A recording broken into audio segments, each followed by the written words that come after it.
Happy Thursday. The workout went awesome this morning.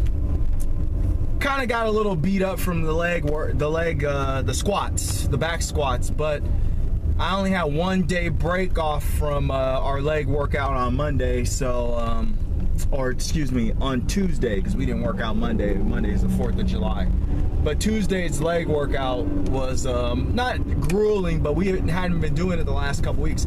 So it's kind of difficult to come off of 1 day rest from that leg workout and then go right back into this back workout that is back squat heavy, because I do 6 sets of back squats on my back day. So it was pretty tough. I still was able to progressively overload this week. I jumped up 5 pounds on my back squat. So I mean, you know, the form isn't quite there. I didn't feel like I was popping up out of the hole quickly or efficiently, and my upper back just felt a little, I don't know, just kind of out of whack. But I mean, you know, I'll take the goods with the bads. The thing I'm happy about is that I can just keep moving the weight up. I'll probably try and like progressively overload all the way to 350, and then once I get to 350, which is just 25 more pounds, so a few weeks, I'll taper back some of the weight and probably just mess around, probably do a couple of like warm-up sets and then mess around with 300 to really start working on like trying to dial in the form. But for right now, like I said, I'm just trying to get get my strength, flexibility, and get that weight up for now. So yesterday went really good. What I did all day was I went with mainly I reintroduced eggs back into my eating protocol. So I went with eggs throughout the morning, every hour on the hour for 3 hours, so 450 grams of eggs. Then I had like a salmon, asparagus, and onion dish that I put together.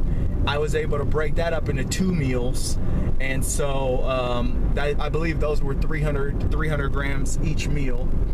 And then the latter half of the day, I had 2 grapefruits, 1 apple, and then a fruit salad that I made. I finished off the fruit salad in the latter part of the day that I had, and that fruit salad had apples, nectarines, blueberries, strawberries, and raspberries. And the rest of the day finished off. The rest of the day was done after I knocked out I believe a 225 gram portion of cantaloupe. So yesterday was a fabulous day as far as eating is concerned, and I'm just trying to stack up as many days like that as possible. Now, do I want all my days to be like that? No, I do want to throw in some refeed days, but that is pretty much the way that I want it to look. Oh, I had a salad too. I had a Greek salad yesterday too. Olives, lettuce, tomato,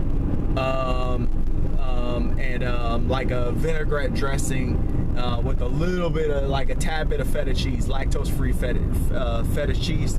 So yeah, all natural is how I'm really trying to keep it, so I can get, you know, because I've noticed that that's what really helps to get the weight coming off, is keeping the fats higher throughout the day, and then having a small insulin spike with my fruit in the evening, but staying away from the fats and processed carbohydrates in the evening time, because of the whole reality of insulin goes up if you're intaking the fats or any processed stuff. That's the processed foods, especially processed carbohydrates, that's just going to store as fat. So you don't want to have, it's better to have fruit in the evening than it is to have fruit during the day and spike your insulin and then eat all these other foods that are high in fat, because now your body's just storing fat. So, you know, we'll see how that goes for a while. You know, I just, you know, I'm just trying to do my best to get this, get into an eating protocol that's going to, you know, be enjoyable and give me the ability to kind of deal with a lot of the, you know, kind of like I guess hunger, like I wouldn't necessarily say that they're binges, but what I've noticed is that, you know, I tend to crave sweets more in the evening time. So the way I look at it is stay off of sweets all day long, you know, stay off of the sweets all morning long, and then once I freaking get the sweets dealt with, once I get through the sweets, then or once I get through the day, then I can, you know, move into the sweets later on in the evening when all my fats and all my carbohydrates and protein are taken care of.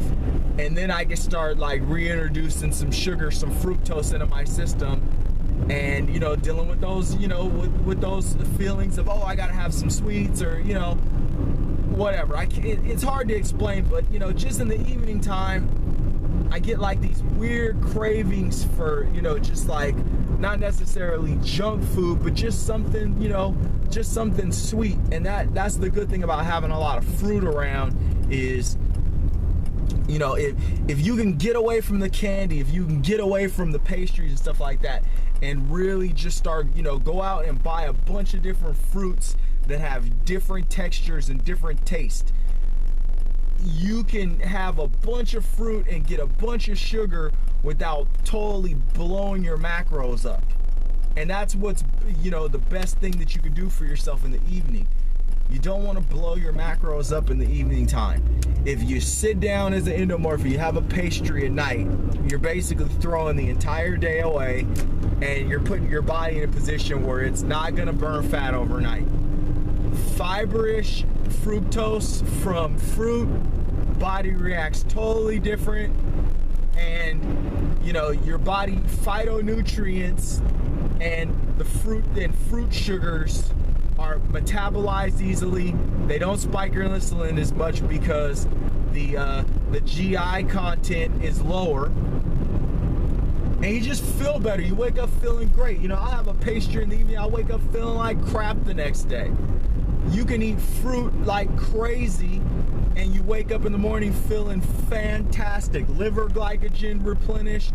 I mean, you wake up really feeling good. So, you know, especially if you're going to be going into a workout, if you work out like me fasted in the morning, you want, you know, it's good to have some fruit in the evening, restore that liver glycogen, and you wake up actually feeling like you can actually exercise and get through a workout. So I hope everyone's having a great day, and, you know, I hope this information helps a little bit as far as the eating, you know, stuff is concerned, and trying to, you know, dial in your macros and trying to really get your food, you know, get your food, the way you're laying out your food during the day in such a way where you can deal with these hunger pains and the feeling to binge and all that stuff, and also you can start looking at your behavior, you know, when it comes to food. You know, what can I put in there where, yes, I know I'm gonna have to deal with this, I know I have these, like, you know, feelings of, you know, anxiety and everything about food come on in the evening time. What can I put in there that's a good food to help deal with that? Happy Thursday.